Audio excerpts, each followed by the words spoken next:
Strike, तुम लोग करोगे पाकिस्तान पे हमला, ये तुम लोगों की हकीकत है। दी एंड ऑफ इंडिया। मैली आंख से भी देखने की कोशिश ना करना, तुम लोगों की आंखें आकर हम निकाल लेंगे। एक किताब जो मैं तमाम हिंदुस्तानियों को रेकमेंड करना चाहूंगी, खुशवंत सिंह साहब की ये किताब है, अगर मैं मास्टरपीस कहूं तो गलत नहीं होगा। इसका टाइटल, वो कहते हैं ना कि नाम ही काफी है, तो नाम ही काफी है जी। नाम है इसका द एंड ऑफ इंडिया, कि किस तरह भारत हिंदुस्तान टुकड़े टुकड़े होगा और किस तरह ये अपने खात्मे का खुद जिम्मेदार बनेगा। ये सो कॉल्ड इंडिया, भारत ही सेकुलर इंडिया है, सो कॉल्ड सेक्युलर, जो कि बाकी सेक्युलर की डेफिनेशन को भी नहीं समझता। सेकुलरिज्म की डेफिनेशन क्या होती है, जाके जरा दोबारा पढ़ें।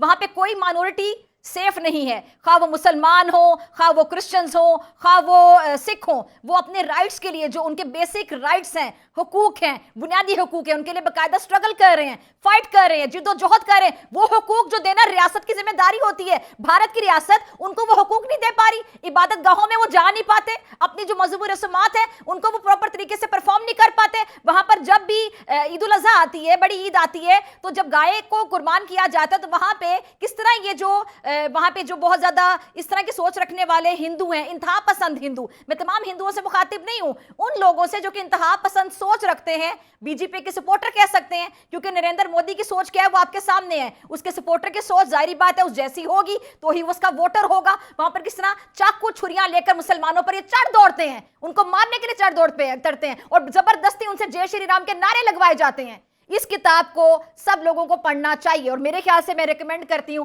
ये किताब नरेंद्र मोदी को भी पढ़नी चाहिए, इसकी कॉपी अमित शाह को भी भेजनी चाहिए। इस किताब की कॉपी जिसका नाम है द एंड ऑफ इंडिया, जो कि हकीकत है, जो कि मुस्तकबिल है इंडिया का, इनको याद रखना चाहिए पल पल कि इनका मुस्तकबिल ये है। इसकी एक किताब की कॉपी जो है अमित शाह को भेजनी चाहिए, अजीत डोवल को भेजनी चाहिए और इसके साथ साथ राजनाथ सिंह को भेजनी चाहिए, अर्नब गोस्वामी जो नफ्सियाती सा एंकर इनका स्टूडियो में बैठा होता है उसको इसकी कॉपी भेजनी चाहिए, मेजर गौरव आर्या को भी पढ़ना चाहिए। दी एंड ऑफ इंडिया अपने तज्जियों में जरा इसको भी पढ़ के शामिल कर लें, ताकि तुम लोगों की औकात याद रहे। तुम लोग करोगे सर्जिकल स्ट्राइक, तुम लोग करोगे पाकिस्तान पे हमला, ये तुम लोगों की हकीकत है। दी एंड ऑफ इंडिया। और इसके साथ साथ मैं जरा ये भी कहना चाहूंगी कि वहां पे बड़े जो थिंक टैंक्स बैठे हुए हैं, वहां पे ऐसे आर्टिस्ट जो कि बहुत काम करते हैं, इंसानी हुकूक के लिए काम करते हैं और लोगों के लिए आवाज़ उठाते हैं, ऐसे ऐसे लिरिक्स लिखते हैं। वहाँ पे जावेद अख्तर साहब, मैं उनका जिक्र इसलिए कर रही हूँ कि जावेद अख्तर साहब आपके लिरिक्स मैंने भी बड़े पढ़े हैं, आपके जो बहुत से गाने हैं उनको हमने भी सुना, क्योंकि हम हसद नहीं करते, हम हसद नहीं करते कि क्योंकि टैलेंट अगर सरहद से पार बैठा है तो हम हसद करें। टैलेंट की सर कोई सरहद नहीं होती।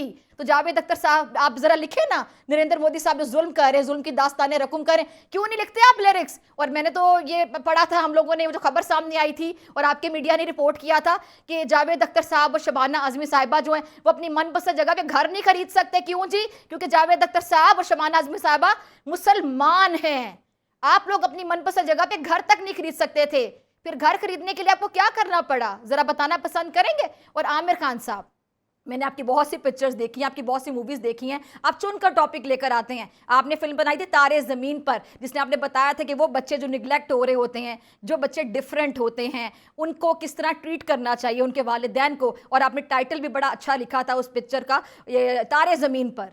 तो मैं जानना चाहती हूँ कि ये जो बच्चे जो दलित हैं, जो शूदर हैं, वहाँ पे जिनके साथ बड़ा बुरा सलूक किया जाता है, कि जहाँ से वो गुजर जाते हैं उस जगह को भी पता नहीं क्या नफ्सियात है हिंदुस्तान में कि उस जगह को भी साफ किया जाता है कि खुदा ना खास्ते जो बच्चा है ये इंसान का बच्चा नहीं है, अगर वहाँ से गुजर गया तो उस जगह को आप लोग साफ करते हैं कि उस जगह से हमने गुजरना है। जो उतली जात ऊंची जात पात के लोग गुजरेंगे, जहाँ से निचली जात पात का शूदर गुजर गया या वहाँ से दलित का बच्चा गुजर गया, तो आप उस जगह को साफ करते हैं। कब बना रहे हैं आप फिल्म ऐसे बच्चों पर, उनके राइट्स पर, उनके बुनियादी हुकूक पर, कि कितनी उनकी नफ्सियात मुतासिर होगी। और मेरे ख्याल से वो वक्त दूर नहीं है जब एक और 1947 होगा, एक और 1947 होगा, हिंदुस्तान का सीना चीर कर खालिस्तान भी बनेगा। जैसा कि अब मेरे साथ मेहमान मौजूद है पन्नू साहब, वो कितने कॉन्फिडेंस से कह रहे थे कि ये तहरीक जोर पकड़ेगी और हिंदुस्तान का सीना चीर कर ये खालिस्तान बनाएंगे। और वो वक्त भी दूर नहीं, आप याद रखिएगा, जब आपकी अपनी जो निचली जात पात है, जिसको आप शूदर कहते हैं, जिसको आप दलित कहते हैं, जो आपका जात पात का कॉन्सेप्ट है, ऊंची जात निचली जात,